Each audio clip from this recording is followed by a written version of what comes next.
आज हम लोग शुरू करने वाले हैं एक नया topic that is respiratory systems in human beings और ये आपके एनसीईआरटी के चैप्टर 6 लाइफ प्रोसेसेस का पार्ट है। कोई भी सिस्टम पढ़ना हो अगर आपको, चाहे वो डाइजेस्टिव हो, रेस्पिरेटरी हो, ट्रांसपोर्टेशन हो, तो बेस्ट तरीका होता है इन लोगों को पढ़ने का ऑर्गन वाइज पढ़ना कि हर ऑर्गन जो इन्वॉल्व है उस सिस्टम को बनाने के लिए उसका फंक्शन क्या है। आप अगर स्टेप वाइज ऑर्गन के फंक्शन पढ़ लोगे तो यस, आपने वो पूरा सिस्टम भी पढ़ लिया कैसे वर्क करता है। तो शुरू करते हैं रेस्पिरेटरी सिस्टम में पहले organ say that is involve in respiratory system. तो हम लोग हवा आखिर लेते कहाँ से हैं? ठीक है, बीइंग ह्यूमन बींग्स हम लोग हवा लेते हैं नाक से। तो हम लोग शुरू किससे करेंगे? नोस्ट्रिल से। नाक को, नोज को, या nostrils are basically these two bisections जो उसमें है नाक के, तो उनको बोलते हैं नोस्ट्रिल्स इंडिविजुअली। तो air is taken into the body through the nostrils.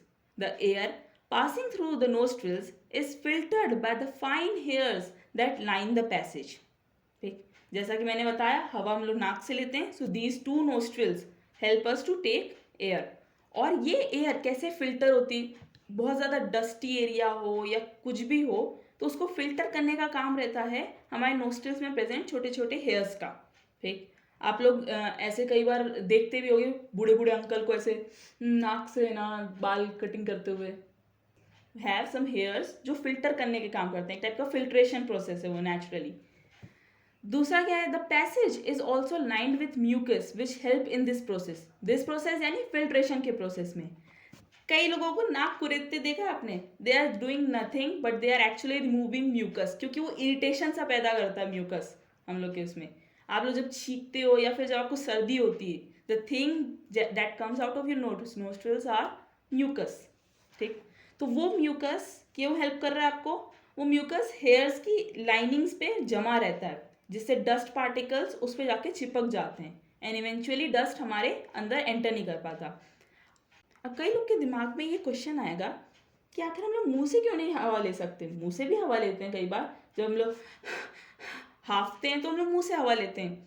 ठीक, तो वो क्यों नहीं? फिर हम लोग माउथ को एज अ ऑर्गन क्यों नहीं कंसिडर कर रहे? वेल, माउथ को हम लोग इसलिए नहीं कंसिडर करते क्योंकि ये रिकमेंडेड नहीं है to consume air through mouth, क्योंकि माउथ में हमारे पास ऐसा कोई फिल्ट्रेशन सिस्टम नहीं है। हेयर्स नहीं होते हमारे माउथ में जो है ना फिल्टर कर सके, और अगर हमारे सलाइवा में वो डस्ट पार्टिकल्स आएगा तो इवेंचुअली हम लोग बीमार पड़ सकते हैं उस चीज़ों से। ठीक है, तो हम लोग को ये कभी नहीं करना चाहिए कि हम लोग मुंह से सांसें लें, जबकि कोई बुराई नहीं है, क्योंकि इवेंचुअली क्या होगा, दोनों विंड पाइप और फूड पाइप पैरेलल चलते हैं और ये एपिग्लॉटिस का काम होता है कि वो फूड पाइप में विंड को नहीं जाने देता और विंड पाइप में फूड को नहीं जाने देता है। तो इसलिए हम लोग नोस्ट्रिल्स को कंसीडर करते हैं because it has filtration function. Mouth से एयर कंज्यूम करना हम लोग कंसीडर नहीं करते हैं। नेक्स्ट अब आता है हमारे पास throat and rings of cartilage. अब ये इतनी भयानक सी चीज़ क्या दिख रही है आपको? इससे घबराना नहीं है, ये बहुत सिंपल चीज़ है। आप लोग जब यहाँ पे अपना नेक देखते हो तो you can see a linings, ये रिंग्स दिखती हैं आपको। This is rings of cartilage. Okay, जब हम लोग कंज्यूम कर लेते हैं नोस्ट्रिल से तो हवा कहाँ जाएगी? थ्रोट के थ्रू और फिर रिंग्स ऑफ कार्टिलेज के थ्रू, ठीक, लंग्स तक पहुँचती है। So this trachea is nothing but wind pipe. Trachea is wind pipe और उस विंड पाइप में होते हैं rings of cartilage. Rings of cartilage are present in trachea या windpipe to prevent its collapse when the air is not passing through it. अब rings of cartilage क्यों important है? आखिर विंड पाइप कोलैप्स कैसे होगी? तो इसके लिए एग्जांपल लेते हैं। अगर एक पानी के पाइप को आप स्ट्रेट रख दो और उसमें से जब तक फोर्सफुली पानी जाते रहेगा वो कोलैप्स नहीं होगा, पर जैसे ही पानी जाना बंद कर देगा तो वो कोलैप्स हो जाएगा। सिमिलरली विंड पाइप के साथ होता है। तो उस कोलैप्स को बचाने के लिए रिंग्स ऑफ कार्टिलेज होती हैं। ये हमने पेरिस्टाल्टिक मूवमेंट पढ़ेंगे डाइजेशन में हम लोग। ये मूवमेंट क्या हेल्प करता है आपका? ये फूड को नीचे पुश करने के लिए हेल्प करता है। तो ये जो रिंग्स ऑफ कार्टिलेज है ना, ये उनका ही फंक्शन है कि वो कॉन्ट्रैक्ट होती हैं और एक्सपैंड होती हैं टू मूव एनीथिंग डाउनवर्ड्स। तो एयर के केस में क्या होता है? जब एयर नहीं है या एयर मतलब जब एयर हम लोग ला रहे हैं अपने अंदर और एयर जब रिलीज कर रहे हैं तो इनका काम होगा कॉन्ट्रैक्शन और एक्सपैंड होना जिससे एयर अंदर या बाहर जा सके। ठीक, अगर ये नहीं होंगी ओके तो it there is a chance कि हमारे जो फूड पाइप या विंड पाइप है दे माइट कोलैप्स। ठीक, रिजिड अगर होंगी ना तो बहुत चांसेस हैं कि they will collapse under pressure, क्योंकि प्रेशर से अंदर बाहर होती है एयर, तो इसलिए इनका प्रेजेंस बहुत ज़रूरी है। और ये 1 मार्क या 2 मार्क क्वेश्चन में आ सकता है कि why ring of cartilage is important. The cartilage is a flexible connective tissue and it supports the trachea while still allowing it to move and flex during breathing. मैंने जैसे समझाया वैसे ही। ये पूरे डायग्राम याद नहीं करना आपको, बेसिकली आपको ट्रेकिया और उसके रिंग ऑफ कार्टिलेज के फंक्शन पता होना चाहिए। कमिंग नेक्स्ट, ये डाइजेशन का प्रोसेस है, पेरिस्टाल्टिक मूवमेंट जैसे मैंने बताया, इसको मैं एक बार डाइजेशन के प्रोसेस में भी एक्सप्लेन करूंगी। Now coming to diagram of lungs. अब लंग्स में कुछ चीज़ें आपको इंपॉर्टेंट याद करनी है। लाइक मैंने बताया एपिग्लॉटिस का फंक्शन मैंने बताया, it keeps food pipe and wind pipe separate, क्योंकि उनका जो पैसेज है ना दोनों का, नोस्ट्रिल से जो एयर आती है और जो फूड माउथ से आता है, उनका पैसेज कॉमन है, ठीक। और ये सेपरेट कब होते हैं? एपिग्लॉटिस के थ्रू सेपरेट होते हैं, पैरेलल जाते हैं ये लोग और एपिग्लॉटिस के थ्रू सेपरेट हो जाते हैं। फिर आता है आपका लेरिनेक्स का भी आप फंक्शन अभी नहीं पढ़ोगे, पॉसिबली आगे वाले चैप्टर्स में पढ़ोगे आप लेरिनेक्स का। जो हमारी आवाज़ रहती है या फिर जो वोकल कॉर्ड होता है, दैट इज लेरिनेक्स। ट्रेकिया मैंने बताया आपको, विंड पाइप होता है ट्रेकिया। ये हो गए आपकी छोटी छोटी रिंग्स ऑफ कार्टिलेज। ये ट्रेकिया फिर नैरो होते जाता है और डिवाइड हो जाता है 2 ब्रोंकाई में। प्लूरल फॉर्म में ब्रोंकाई बोला जाता है और सिंगुलर में ब्रोंकस बोलते हैं इसे। और ये ब्रोंकस फिर फर्दर डिवाइड होता है, ठीक, ब्रोंक्यूल्स में। ये आपको जो ये दिख रही है ऐसे जाती है, छोटे होते जा रही है, ये ब्रोंक्यूल है। और ब्रोंक्यूल की एंडिंग पे होता है एल्वियोलाई। ये जो दिख रहा है एल्वियोलाई, ये बलून, छोटे छोटे ऐसे बलून लाइक स्ट्रक्चर है, बलून बोल लो, ग्रेप्स बोल लो इसको, ठीक, वो बलून या ग्रेप लाइक स्ट्रक्चर होता है। तो ये सारे हैं एल्वियोलाई। आपको बेसिकली यही याद रखना है, trachea, then bronchus, then bronchioli and then alveoli. और लंग्स तो आपको ये पता ही है, ये पूरा स्ट्रक्चर लंग्स के अंदर ही है। तो ये चीज़ 4-5 चीज़ें आपकी इंपॉर्टेंट है लंग्स के डायग्राम में अकॉर्डिंग टू दिस चैप्टर। अब ये डायफ्रेग्राम क्या है, इसके बारे में भी पढ़ते हैं अपन लोग। ये हम लोग कब पढ़ेंगे? अभी आगे इसी वीडियो में देखेंगे, जब हम लोग पढ़ेंगे कि ब्रीथिंग का मैकेनिज्म काम कैसे करता है हमारे अंदर। सो आगे बढ़ते हैं हम लोग। अच्छा, एक चीज़ और इंटरेस्टिंग इन दिस वीडियो, यह हार्ट आपको बीच में दिख रहा है ना, ओके। सो इस हार्ट के बीच में होने का बहुत स्पेसिफिक रीज़न है। हम लोग बोलते हैं ना कि हार्ट इज लेफ्ट, नहीं, हार्ट हमेशा बीच में रहता है, ओके, ड्यू टू लंग्स, है ना। और ड्यू टू, आप देखोगे ना, ये जो इस साइड से अगर आप अपने साइड से इमेजिन करो, ठीक, तो राइट साइड का जो रहता है ना lungs, that is quite larger than the left side, ठीक। इस वजह से heart got deviated to left side, वरना हार्ट होना चाहिए था सेंटर पे। तो this is a kind of amazing fact कि हार्ट होता सेंटर में, बस लेफ्ट अलाइंड होता है थोड़ा सा। नाउ कमिंग टू एल्वियोलाई, ये सबसे इंपॉर्टेंट, और अगर आपको क्वेश्चन कभी आएगा तो पूरा रेस्पिरेटरी सिस्टम शायद ही समझाने आता है, आपका इंपॉर्टेंट फंक्शंस ही आते हैं ऑर्गन्स के, इसलिए मैं फंक्शन वाइज पढ़ा रही हूँ आपको। एल्वियोलाई सबसे इंपॉर्टेंट है। Within the lungs the passage divides into smaller and smaller tubes, जैसे कि बताया, ब्रोंकस एंड देन ब्रोंक्यूल, फिर which finally terminates in balloon like structure या grape like structure which are called alveoli, plural, singular में alveolus. The alveoli provides a surface where the exchange of gases takes place. अब यही वो important surface है जहाँ पे main gas का exchange होगा, ऑक्सीजन और कार्बन डाइऑक्साइड का। The walls of alveoli contains an extensive network of blood vessels. ये पूरी जो वॉल्स हैं, जो आपको एल्वेलाई दिख रहा है, इसका अगर हम लोग अंदर से स्ट्रक्चर देखें तो इसकी वॉल्स में बहुत सारे ब्लड वेसल्स रहते हैं अटैच्ड, जहाँ से जो मतलब ऑक्सीजन कैरी करेंगे अपने साथ वापस सारे ऑर्गन्स तक, और ऑर्गन से लेकर आते हैं कार्बन डाइऑक्साइड। तो yes, extensive network of blood vessels होता है। The blood brings carbon dioxide from rest of the body for release into alveoli and the oxygen in the alveolar air is taken up by blood in the alveolar blood vessels. अब इसका क्या मतलब हुआ, ये exchange हुआ कैसे, इसके लिए पढ़ते हैं पहले कि ब्रीथिंग कैसे होती है। अच्छा, ये भी बहुत इंपॉर्टेंट क्वेश्चन है, how are the lungs designed in human beings to maximise the area for exchange of gases. इसका और कोई आंसर नहीं है, एल्वेलाई ही एक मेन आंसर है। कि एल्वेलाई का ये जो बलून लाइक स्ट्रक्चर है ना, और इतना एक्सटेंसिव ब्लड वेसल्स का नेटवर्क है, इसी की वजह से एक्सचेंज ऑफ गैसेस इतना ईजिली होता है, वरना हम लोग कहीं और पॉसिबल चीज़ नहीं है कि हम लोग इतना ही सारा ऑक्सीजन एक बार में कंज्यूम कर पाते हैं।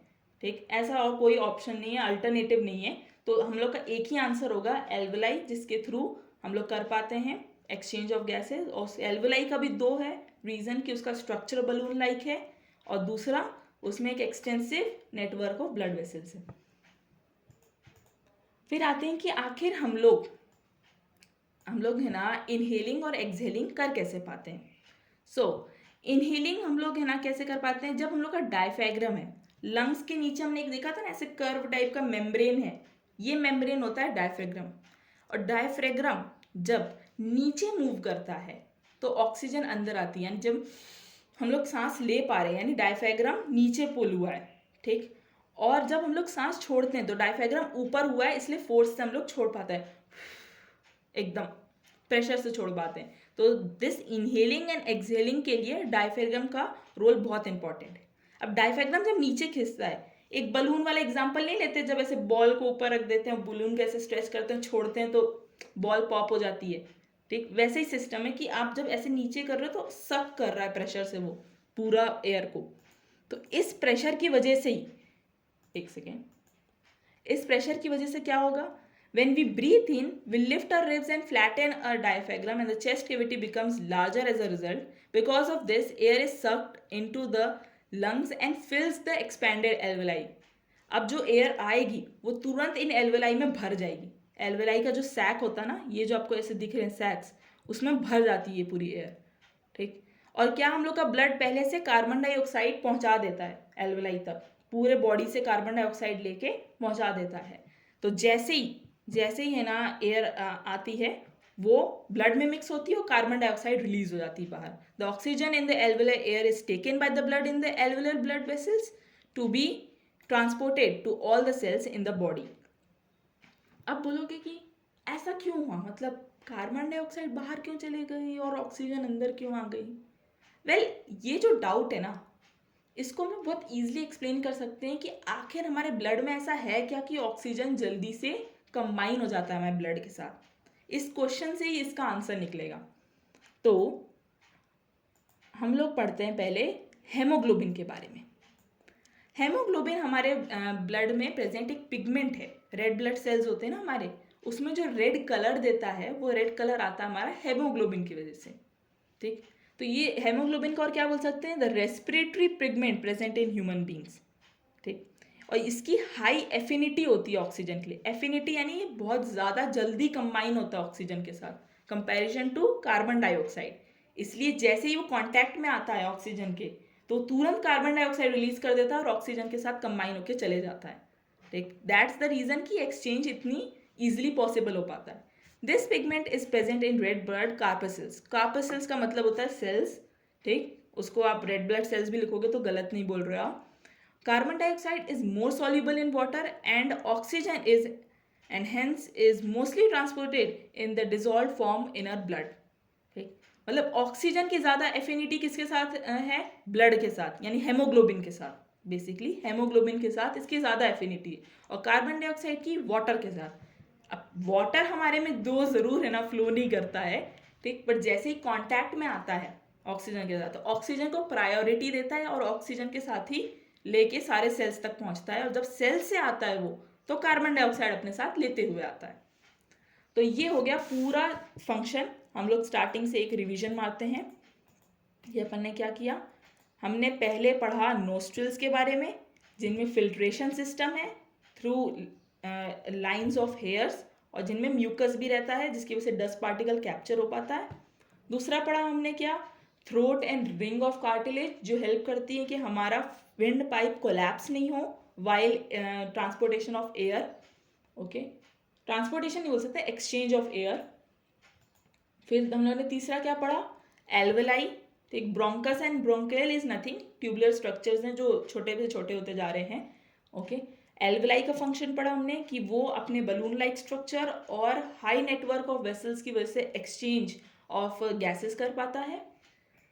एंड हमने फिर डायफ्राम के बारे में भी थोड़ा सा पढ़ा कि डायफ्राम की वजह से हम लोग इनहेलिंग और एक्सहेलिंग प्रोसेस को सक्सेस कर पा रहे हैं। यहाँ पे लिखा भी हमने, when we breathe in we lift our ribs and flatten our diaphragm, ठीक, जिसकी वजह से एयर अंदर सक होती है और जैसे ही हम लोग है ना छोड़ते हैं तो डायफ्राम अपवर्ड मूव करता है जिसकी वजह से एयर रिलीज होती है। एंड एक क्वेश्चन फिर हमने लास्ट में पढ़ा कि हेमोग्लोबिन, ठीक, कि हेमोग्लोबिन क्यों है ना ज़्यादा एफिनिटी दिखाता है ऑक्सीजन के साथ और इसलिए रेडली ऑब्जॉर्ब कर लेता है ऑक्सीजन और रिलीज कर देता है कार्बन डाइऑक्साइड।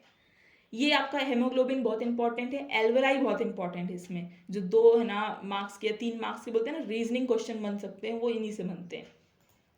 फिर आ जाता है what prevents lung from collapsing. अब हम लोग के है ना लंग्स को प्रिवेंट कैसे करते हैं कोलैप्स करने से, क्योंकि क्या है जब ये होता है exchange of gases, for example उस दौरान तो हमारे पास ऑक्सीजन प्रेजेंट नहीं होती ना। अगर हम लोग ऐसे देख के चलें कि हम लोग कार्बन डाइऑक्साइड लेकर आ रहे हैं एल्वेलाई तक और फिर जब ब्रीथ कर रहे हैं तब वो ऑक्सीजन आ रही है, एक्सचेंज हो रहा है, फिर सब तक जा रहे हैं ऑक्सीजन हर बॉडी पार्ट तक, तो इसमें तो टाइम लग जाएगा, तब तक तो लंग्स को कोलैप्स हो जाना चाहिए। तो ऐसा नहीं होता है। During the breathing cycle when air is taken and let out the lung always contain a residual volume of air, यानी रेसिडुअल यानी बची हुई थोड़ी एयर वो अपने पास रखता है, ठीक, so that there is sufficient time for oxygen to be absorb and for the carbon dioxide to be released.